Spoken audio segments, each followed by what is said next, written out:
वो तमाम सियासी जमातों को समझना चाहिए कि अब हम तुम्हारे रहमो करम पर नहीं है। जो सियासी जमात ये समझ रही है कि मजलूम अवाम अक़लियतों का कोई आवाज नहीं है और उनको सिर्फ एक इफ्तार की दावत करने से, उनको एक खजूर खिलाने से या एक मुशायरा करने से या कोई कव्वाली का प्रोग्राम करने से खुश हो जाएंगे।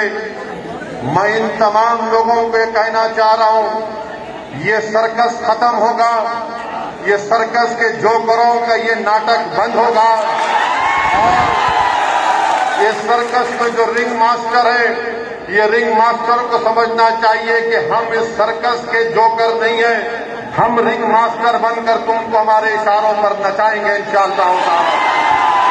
मेरे अजीज दोस्तों और बुजुर्गों, मेरी इज्जतदार माँ और बहनों, आज उत्तर प्रदेश में कोविड से लाखों लोगों की मौत हुई है।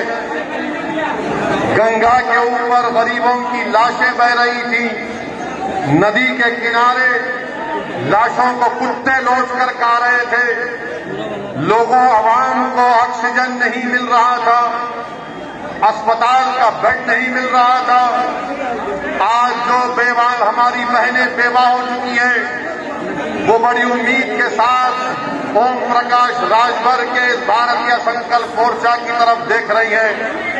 उत्तर प्रदेश में योगी का मुकाबला होगा तो उन बेवाओं से होगा जिसकी हुकूमत ने उनको बेवा बना दिया कोविड के सेकेंड वेव में। उन बच्चों से होगा जो यतीम हो गए, जो बीजेपी की सरकार ने उनके माँ बाप को बचाने का काम नहीं किया। तो उत्तर प्रदेश में योगी सरकार का मुकाबला उन यतीमों से होगा जिनको इस हुकूमत ने यतीम बना दिया। उत्तर प्रदेश में योगी और बीजेपी का मुकाबला होगा उन नौजवानों के साथ जिनको 4.5 साल में बेरोजगारी उनका मुकद्दर बनाकर रख दिया। आज बीजेपी का मुकाबला इन तमाम लोगों से होगा।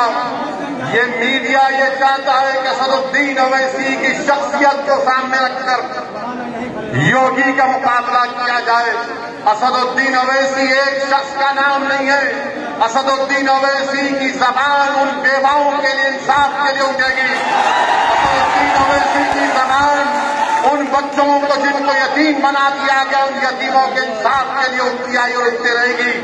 असदुद्दीन अवैसी की आवाज एक शख्स का नाम नहीं है, बल्कि उन गयूर नौजवानों के ख्वाबों को, उनकी उम्मीदों को पूरा करने का नाम मजलिस इत्तेहाद और मुस्लिमीन है। मेरे अजीज दोस्तों और बुजुर्गों, हिम्मत और हौसले को बुलंद रखिए और मजलिस का साथ दीजिए। डरने और घबराने की जरूरत नहीं है। जो लोग आकर मुझसे कह रहे हैं कि मजलिस को डिवाइड करती है, बताओ मैं 2014 और 19 का पार्लियामेंट इलेक्शन नहीं रहा, तुम नरेंद्र मोदी को नहीं हरा सके, तो नाकामी और नाहरी तुम में है। हम तुमसे कहना चाहते हैं कि संकल्प मोर्चे का हिस्सा बनो और इंशाअल्लाह ताला उत्तर प्रदेश में योगी और बीजेपी की हुकूमत को हम शिकस्त देंगे। मेरी आपसे गुजारिश है, मुत्तहिद रहिए, मजलिस को मजबूत करिए और जो उम्मीदवार आपके सामने होगा उसको कामयाब करिए। मैं आखिर में आपसे एक और अपील करना चाहूंगा कि यहां पर जितने लोग मौजूद हैं, कितनों ने वैक्सीनेशन लिया है कोविड का? हाथ उठाइए। एक लिया या 2 लिया आपने? यही तो मसला है योगी आदित्यनाथ से। 2 वैक्सीन देना है। उत्तर प्रदेश में सिर्फ 3% लोगों को 2 वैक्सीन लगाए। हम योगी आदित्यनाथ से कहना चाह रहे हैं कि पहले वैक्सीन दिलाइए, उत्तर प्रदेश की जनता की जान बचाइए। पहले आपकी नाकामियों और नाअहली की वजह से लाखों लोगों की मौत हो गई।